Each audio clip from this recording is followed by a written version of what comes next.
सीमा घर ठारू दूर भुवनेश्वर रही पाठ पढ़ुए जो हॉस्टेल रोला सेठिकार परिवेश भी ठीक नथिला। सीमा देखा सुंदर थिला हेले गरीब झीटीए थिला। अन्य रूममेट झील ताकू ईर्षा करती सामनार न कही केबे ताकू चोरणी सजे दियंती तो केबे देखे शिखे बहुत कथा कहती। सीमा ए सब सही जाउथिला। ता बापा ताकू पाठ पढ़ाइबा पाई बहुत परिश्रम करिसंती। आउ गाँव लोक मैंने सीमा को भुवनेश्वर रही बहुत खराब काम करुच्ची एपरी अनेक कथा गपसप करती। बापा सीमा को बुझे कहते समस्त मुह को बंद करना सीमा को मन लगे पाठ पढ़ भल चाकरी टीए कर समस्त मुह आपे आपे बंद हो। सेपाटे सीमार बो घर अभाव अनाटन को नहीं केते थर पाठ पढ़ा छाड़ी देबाकू कहिछि। ए सब भितरे केवल बापांकर सपोर्ट पाई सीमा सबू दुख कष्ट को सही जाई पाठ पढ़ुछि। रूम रो गोटे पिला टिकिली जे सीमा सह भल से कथा हुए। सबू पिला निज इच्छारे बुलिबाकू जाती। सबू पिला निज इच्छारे भल मंद खाइबा खाई थांती। सीमा पैसा अभाव मन को मारी दिए। टिकिली बेले बेले ता पाई बाहर गुपचुप और चटपटा खाइबा नहीं आसे। सेथिपाई सीमा आउ टिकिली बहुत क्लोज। सीमा घर सह कथा हेबा पाई टिकिली रो फोन व्यवहार करे। किछि इंस्टा रील्स रे मध्य टिकिली सह से एक्ट करिछि। सीमा देखिबाकू सुंदर होइथिबारु फिल्टर सह से अधिक सुंदर देखा जाए। केवल सीमा पाई टिकिली रो प्राय 20,000 फॉलोअर्स। टिकिली को बहुत मेसेज आसे। टिकिली इतना ध्यान दिए ना। मिस्टर पपुन नारे दिने गोटे मेसेज आसिला हाय।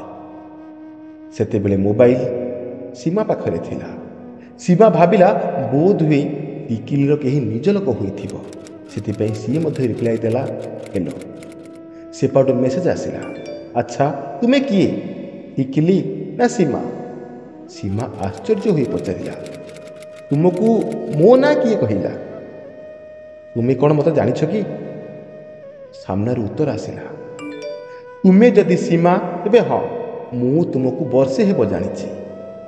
तुम गाँ आउ तुम परिवार विषय सबू जानी। सीमा पचारिला अच्छा केमिति।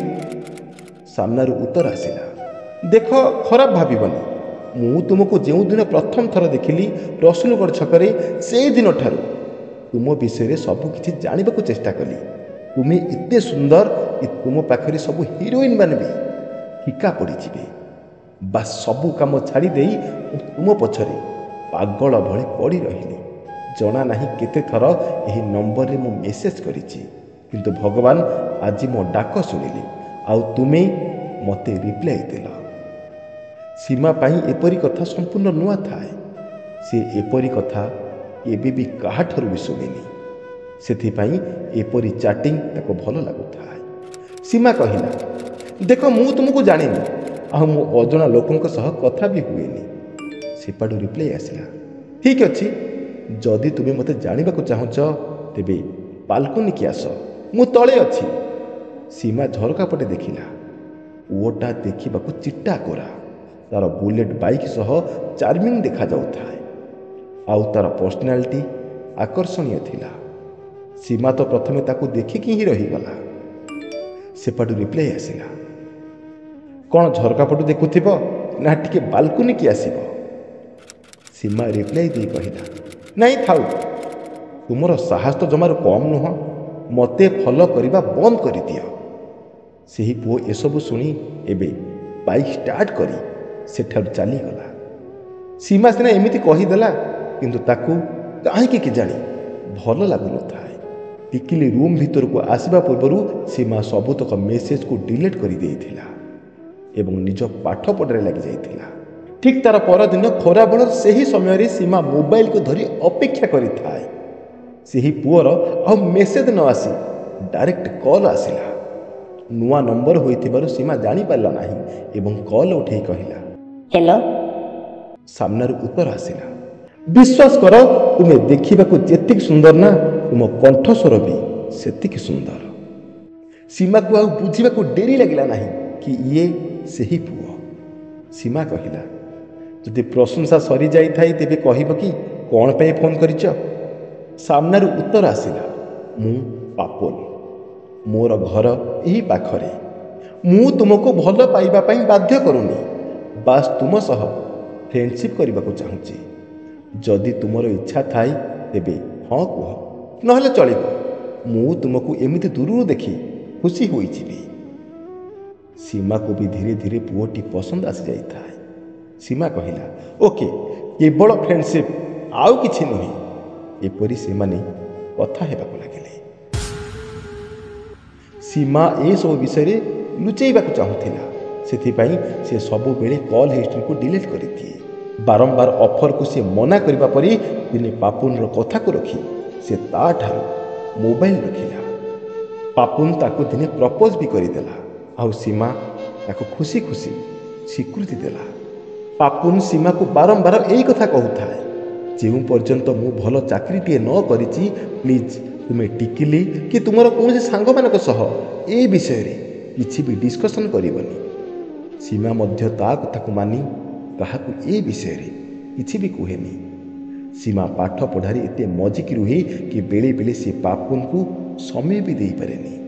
କିନ୍ତୁ ପାପୁନ ମଧ୍ୟ ସବୁ ବୁଝିଲା ପରି ସୀମାକୁ ବେଶୀ ଡିଷ୍ଟର୍ବ କରେନି। ଦେଖୁ ଦେଖୁ ସମ୍ପର୍କ ବର୍ଷେ ବିତି ଯାଇଥାଏ।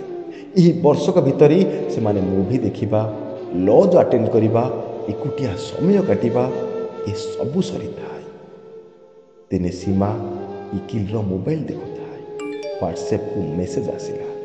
ସୀମା ଯେବେ ହ୍ୱାଟ୍ସଆପ୍କୁ ଓପନ୍ କରି ଦେଖେ ତ ତାର ହୋସ୍ ଉଡ଼ିଗଲା। ପାପୁନ ଲେଖିଥାଏ, ତମକୁ ଦେଖିବାକୁ ଇଚ୍ଛା ହେଉଛି। ଆଜି ତୁମେ ଠିକ୍ 7ଟା ବେଳକୁ ଛକକୁ ଆସିବ। ସୀମା ଯେବେ ସ୍କ୍ରଲ୍ କଲା, ଜାଣିପାରିଲା କି ପାପୁନ ଆଉ ଟିକିଲିର ସମ୍ପର୍କ ପ୍ରାୟ 3-4 ବର୍ଷର ହେବ। ପାପୁନ ଟିକିଲିକି ମଧ୍ୟ ସେହି ସମାନ କଥା କହିଥିଲା କି ମୁଁ ଚାକିରି ନ କରିବା ପର୍ଯ୍ୟନ୍ତ ତୁମେ ଏ ବିଷୟରେ କାହାକୁ ବି ଜଣାଇବ ନାହିଁ। ସୀମାର ମୁଣ୍ଡ କାମ କରୁନଥାଏ। ସିଏ ଟିକିଲିକୁ କ'ଣ କହିବ ତାହା ବି ଜାଣିପାରୁନଥାଏ। ତଥାପି ସେ ଟିକିଲିକୁ ଏସବୁ ବିଷୟରେ ସମ୍ପୂର୍ଣ୍ଣ ବୁଝେଇକି କହିଲା। ଟିକିଲି କାନ୍ଦି କାନ୍ଦି କହୁଥାଏ, ମୁଁ କ'ଣ କରିବି? ମୁଁ ତାକୁ ଏତେ ଭଲ ପାଉଥିଲି, ହେଲେ ସିଏ ମୋ ସହ କାହିଁକି ଖେଳିଲା? ସୀମା ତାକୁ ବୁଝେଇଲା ଏବଂ ସଞ୍ଜ 7ଟା ବେଳକୁ ସେମାନେ ମିଶିକି ଛକକୁ ଗଲେ। ପାପୁନ ଯେବେ 2 ଜଣଙ୍କୁ ଏକାଠି ଦେଖିଲା, ସିଏ ସବୁ କଥା ବୁଝିପାରିଲା ଏବଂ ସିଏ ତାର ବୁଦ୍ଧି ଖର୍ଚ୍ଚ କଲା। ତାର ମୋବାଇଲଟିକୁ ବାହାର କରି କହିଲା, ଦେଖ, ମୁଁ ତୁମ 2 ଜଣଙ୍କର କିଛି ଫଟୋ ଆଉ କିଛି ଭିଡ଼ିଓ ରଖିଛି। ଯଦି ମୁଁ ତାକୁ ଥରେ ଭାଇରାଲ କରିଦେବି ନା, ତୁମେ ଦୁହେଁ କେବେ ଗାଁକୁ ଫେରି ପାରିବନି। ସୀମା ଆଉ ଟିକିଲି କ'ଣ କରିବେ ଏବେ କିଛି ବୁଝିପାରୁନଥାନ୍ତି। ସୀମା ହଠାତ୍ ରାଗି ଯାଇ ତାକୁ ପୋଲିସ ଷ୍ଟେସନର ଧମକ ଦେଲା ଏବଂ ଭିଡ଼ିଓକୁ ଡିଲିଟ୍ କରିବାକୁ କହିଲା। ପାପୁନ ମଧ୍ୟ ପୋଲିସର ଧମକ ଶୁଣି ସେହି ଫଟୋ ଏବଂ ଭିଡ଼ିଓକୁ ସାଙ୍ଗେ ସାଙ୍ଗେ ତାଙ୍କ ସାମ୍ନାରେ ଡିଲିଟ୍ କରିଦେଲା। କିନ୍ତୁ ସୀମା ଏବଂ ଟିକିଲିକୁ ଜଣା ନଥାଏ ଏହି ଭିଡ଼ିଓ ଏବଂ ଫଟୋ ସିନା ତା ମୋବାଇଲର ଗ୍ୟାଲେରୀରୁ ଡିଲିଟ୍ ହୋଇଯାଇଛି, କିନ୍ତୁ ଏବେ ବି ରିସାଇକଲ ବିନ୍ରେ ମହଜୁଦ ଅଛି। ସୀମା ସେଠାରେ ଅଧିକ ତାମସା ନ କରି ଟିକିଲିକୁ ନେଇ ରୁମ୍କୁ ଚାଲି ଆସିଲା ଏବଂ ଟିକିଲିକୁ ବୁଝାଇଲା, ସବୁ ଠିକ୍ ହୋଇଯିବ, ତୁ ବ୍ୟସ୍ତ ହନା, ମୁଁ ତୋ ସାଙ୍ଗରେ ଅଛି। ଏସବୁ ଭିତରେ ହ୍ୱାଟ୍ସଆପ୍କୁ ଲଗାତାର ମେସେଜ ଆସିଲା। ସୀମା ହ୍ୱାଟ୍ସଆପ୍ ଖୋଲିକି ଦେଖେ ତ ପାପୁନ ସହ ବିତେଇଥିବା କିଛି ଅନ୍ତରଙ୍ଗ ମୁହୂର୍ତ୍ତର ଫଟୋ ଆଉ କିଛି ଭିଡ଼ିଓ। ତଳେ ଭଏସ୍ ମେସେଜ ଥାଏ କି ତୁ ପରା ମୋତେ ଜେଲ୍ ପଠାଇ ଦେବାର ଧମକ ଦେଉଥିଲୁ, ଏବେ ନେ, ତୋର ସବୁଯାକ ଫଟୋ ଆଉ ଭିଡ଼ିଓ ମୁଁ ଚାରିଆଡ଼େ ଭାଇରାଲ କରିଦେବି। ଟିକିଲି ସାଙ୍ଗେ ସାଙ୍ଗେ ପାପୁନକୁ ଫୋନ୍ କଲା ଏବଂ କହିଲା, ପ୍ଲିଜ୍ ମୋତେ ଛାଡ଼ିଦିଅ, ମୁଁ ତୁମ ଗୋଡ଼ ତଳେ ପଡ଼ୁଛି, ମୋର ଭୁଲ ହେଇଗଲା, ତୁମେ ଯାହା ଚାହିଁବ ମୁଁ ତୁମକୁ ତାହା ଦେବାକୁ ରାଜି ଅଛି, ମୋତେ ଦୟାକରି କ୍ଷମା କରିଦିଅ, ମୁଁ ତୁମ ଗୋଡ଼ ତଳେ ପଡ଼ୁଛି, ମୋତେ ହଇରାଣ କରନି, ସେହି ଫଟୋ ଆଉ ଭିଡ଼ିଓ ଗୁଡ଼ିକୁ ତୁମେ ଡିଲିଟ୍ କରିଦିଅ, ଆଉ କାହା ସହ ୟାକୁ ତୁମେ ସେୟାର କରନି। ପାପୁନ ସାଙ୍ଗେ ସାଙ୍ଗେ ତା ଶୈତାନ ଦିମାଗକୁ ଦୌଡ଼େଇଲା ଏବଂ ଟିକିଲିକି କହିଲା, ଠିକ୍ ଅଛି, ତୁ ମୋତେ 2 ଲକ୍ଷ ଟଙ୍କା ଦେ, ମୁଁ ଚେଷ୍ଟା କରିବି ଏହି ଫଟୋ ଏବଂ ଭିଡ଼ିଓ ଗୁଡ଼ିକୁ ଡିଲିଟ୍ କରିବା ପାଇଁ। ଟିକିଲି କହିଲା, ମୁଁ ଗରିବ ଝିଅଟି, ମୋ ପାଖରେ ଏତେ ଟଙ୍କା ନାହିଁ। ତମେ ଯଦି କହୁଛ ଠିକ୍ ଅଛି, ମୁଁ ଚେଷ୍ଟା କରି ତୁମକୁ 2 ଲକ୍ଷ ଟଙ୍କା ଦେଇଦେବି, କିନ୍ତୁ ଦୟାକରି ତୁମେ ତାକୁ ଡିଲିଟ୍ କରିଦିଅ। ପାପୁନ କହିଲା, ଠିକ୍ ଅଛି, ତତେ ମୁଁ 2 ଦିନ ସମୟ ଦେଲି, ତୁ ତା ଭିତରେ ମୋତେ 2 ଲକ୍ଷ ଟଙ୍କା କୋଉଠି ବି କରି ଯୋଗାଡ଼ କରିକି ଆଣିକି ଦେ। ଟିକିଲି ଆଉ ବେଶୀ ଡେରି ନ କରି ସିଧା ଘରକୁ ଚାଲିଗଲା ପଇସା ଯୋଗାଡ଼ କରିବା ପାଇଁ। କିନ୍ତୁ ସୀମାର ଏବେ ବି ମୁଣ୍ଡ କାମ କରୁନଥାଏ, କାରଣ ସିଏ ଜାଣିଛି ତା ବାପା ବହୁତ ଗରିବ। ଏବେ ସେ କରିବ ତ କରିବ କ'ଣ? ବାପାଙ୍କୁ ସିଏ କେବେ ଏକଥା ଖୋଲିକି କହି ମଧ୍ୟ ପାରିବନି। ଆଉ ତା ପାଖରେ ଏତେ ଟଙ୍କା ବି ନାହିଁ। ତାକୁ ଲାଗୁଥାଏ ଯେମିତି ତାର ସବୁ ବୁଦ୍ଧି ସରିଯାଇଥାଏ, ଯେମିତି ତା ପାଇଁ ସବୁ ବାଟ ବନ୍ଦ ହୋଇଯାଇଥାଏ। ପଇସା ଯୋଗାଡ଼ କରିବା ପାଇଁ ଟିକିଲି ରାତାରାତି ଘରକୁ ଚାଲିଯାଇଥାଏ। ସେହିଦିନ ରାତିରେ ସୀମା କିଛି ବଡ଼ ପଦକ୍ଷେପ ନେଇଗଲା। ରୁମ୍ର ଅନ୍ୟ ପିଲାମାନେ ସୀମାର କବାଟକୁ ବାଡ଼େଇଲେ, କିନ୍ତୁ ସୀମା କବାଟ ଖୋଲିଲା ନାହିଁ। ସନ୍ଦେହ ହେବାରୁ ହଷ୍ଟେଲର ପିଲାମାନେ ପ୍ରାୟ ଦିନ 12ଟା ବେଳକୁ ଧକ୍କା ମାରି ଯେବେ କବାଟଟିକୁ ଭାଙ୍ଗିକି ଦେଖିଲେ, ସୀମା ଝୁଲିବା ଅବସ୍ଥାରେ ଥାଏ। ସୀମା ଆଉ ଏ ଦୁନିଆରେ ନଥାଏ। କିଛି ଦିନ ପରେ ଟିକିଲି ସାହସ କରି ପରିବାର ଆଗରେ ଏସବୁ କଥା କହିଲା। ଥାନାରେ ଅଭିଯୋଗ ପରେ ପାପୁନ ଏବେ ଜେଲରେ ଅଛି। ଏଇଟା କୌଣସି ଗପ ନୁହେଁ। ପରେ ସେହି ପାପୁନ ନାମକ ପୁଅ ଏମିତି ଅନେକ ଝିଅଙ୍କ ସହ ଖେଳିକି ତାଙ୍କଠାରୁ ପଇସା ଲୁଟିଛି, ତାଙ୍କ ଇଜ୍ଜତ ଲୁଟିଛି। ଏହିପରି ଅନେକ ଖବର ମଧ୍ୟ ନ୍ୟୁଜ୍ ପେପର ଏବଂ ଟିଭିରେ ବାହାରିଥିଲା। ବନ୍ଧୁ, ମୁଁ ବାରମ୍ବାର ଏହି ଗୋଟିଏ କଥା କହୁଛି, ପ୍ରେମରେ ଶାରୀରିକ ସମ୍ପର୍କ ବାଧ୍ୟତାମୂଳକ ନୁହେଁ। ତାଙ୍କୁ ନିଃସ୍ୱାର୍ଥପର ମନରେ ଚାହିଁବା, ତାଙ୍କର କେୟାର କରିବା, ତାଙ୍କ ସୁଖ ଦୁଃଖରେ ଭାଗିଦାର ହେବା, ତାଙ୍କୁ ସମ୍ମାନ ଦେବା, ଏସବୁ ପ୍ରକୃତ ଭଲ ପାଇବା। ଖାଦ୍ୟ ଯେପରି ଭେଜାଲ ହୋଇଗଲାଣି, ପ୍ରେମ ସେପରି ନକଲି ହୋଇଗଲାଣି। ସବୁ ପ୍ରେମ ମିଛ ନୁହେଁ, ମୁଁ ଏହା ମଧ୍ୟ ଜାଣିଛି। କିଛି ପ୍ରେମ ସଚ୍ଚା ହୋଇ ମଧ୍ୟ ଆଜିକା ଡେଟ୍ରେ ପ୍ରତାରଣାର ଶିକାର ହୋଇ ଅଧାରେ ରହିଯାଉଛି। ମୁଁ ଏପରି ଅନେକ ପୁଅକୁ ମଧ୍ୟ ଜାଣିଛି, କେବଳ କାହାକୁ ପ୍ରେମ କରିକି, ଯେଉଁମାନେ ଆଜି ମରି ମରି ବଞ୍ଚିକି ଅଛନ୍ତି। ଯେଉଁମାନେ ଭଲ ପାଇ ଭୁଲି ଯାଉଛନ୍ତି, ପୁଅକୁ ଇଗ୍ନୋର କରୁଛନ୍ତି ଏବଂ ଏଥିରେ ଅନେକ ପୁଅ ଡିପ୍ରେସନର ଶିକାର ହେଉଛନ୍ତି। ଠିକ୍ ସମାନ ଅବସ୍ଥା ମଧ୍ୟ ଝିଅମାନଙ୍କର। କିଛି ପୁଅ ସୁନ୍ଦର ଝିଅ ମିଳିଗଲେ କିମ୍ବା ଅନ୍ୟ କୌଣସି କାରଣରୁ ଝିଅମାନଙ୍କୁ ଧୋକା ଦେଉଛନ୍ତି, କିନ୍ତୁ କଷ୍ଟ ପାଉଛି କିଏ? ବିଚରା ସଚୋଟ ହୃଦୟ। ମୁଁ ତ ଗୋଟିଏ କଥା କହିବି, ବୟସରେ ପ୍ରେମ ହେବା କିଛି ବଡ଼ କଥା ନୁହେଁ, କିନ୍ତୁ ପ୍ରେମକୁ ସର୍ବସ୍ୱ ମାନି ନେଇ କ୍ୟାରିୟରକୁ ଧ୍ୟାନ ନ ଦେବା ସାରା ଜୀବନ ପାଇଁ ମହଙ୍ଗା ପଡ଼ିପାରେ। ଯେଉଁ ସମ୍ପର୍କରେ ସ୍ୱାର୍ଥ ଥାଏ ସେ କି ସମ୍ପର୍କ? ଆଉ ଇଏ ତ ପ୍ରେମର ସମ୍ପର୍କ। ପ୍ରେମକୁ ପବିତ୍ର ବୋଲି କୁହାଯାଏ। ତେବେ ଏପରି ପବିତ୍ର ସମ୍ପର୍କ ଭିତରେ ସ୍ନେହ, ପ୍ରେମ, ଯତ୍ନଶୀଳତା, ବିଶ୍ୱାସ ଏବଂ ଦାୟିତ୍ୱବୋଧତା ଭିତରେ ଶାରୀରିକ ସମ୍ପର୍କ କଥା କାହିଁକି ଆସେ? ଏହା ଶରୀରର ଆବଶ୍ୟକତା। ଏହାକୁ ପ୍ରେମ କୁହାଯାଇ ନପାରେ।